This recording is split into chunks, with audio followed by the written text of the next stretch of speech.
সারা দেশে গত ২৪ ঘন্টায় হাম ও উপসর্গে ৯ শিশুর মৃত্যু হয়েছে। এই নিয়ে গত ১৫ মার্চ থেকে এ পর্যন্ত হাম এবং উপসর্গে মোট ৩৫২ জনের মৃত্যু হলো। শনিবার স্বাস্থ্য অধিদপ্তরের নিয়মিত প্রতিবেদনে এই তথ্য জানানো হয়। এতে বলা হয়, একদিনে নতুন করে ১,৪৩৫ জনের শরীরে হাম এবং এর উপসর্গ পাওয়া গেছে।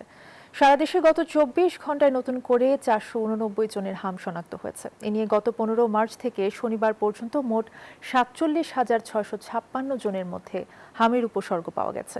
দুপুরে হাম পরিস্থিতি নিয়ে সংবাদ সম্মেলনে স্বাস্থ্য অধিদপ্তরের মহাপরিচালক অধ্যাপক ডাক্তার প্রভাত চন্দ্র বিশ্বাস বলেন, হামের প্রাদুর্ভাব মোকাবেলায় হাসপাতালে আইসোলেশন বেড বাড়ানো হয়েছে।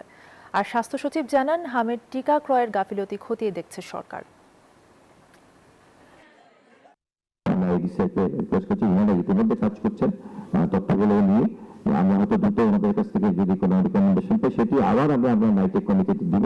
দেওয়ার পরবর্তীতে আমরা হয়তো ওখান থেকে যদি ফার্দার কোনো আমাদের গাইডলাইন আসে, আপনাদের যে আজকের যে রেজুলেশন থেকে যে সাজেশন গুলো আসবে, সেগুলো আমরা আমাদের টেকনিক্যাল কমিটিতে থ্রো করবো। ডিসিজিপিতে আমরা এটা প্লেস করেছি এবং ওনারা অ্যাপ্রুভ করে দিয়েছেন। আমরা কার্যক্রম শুরু হয়েছে, সম্ভবত হয়তো আরো সহসে আমরা এটা টিকার ইয়েগুলো চলে আসবে, ভিটামিন এ ক্যাপসুল।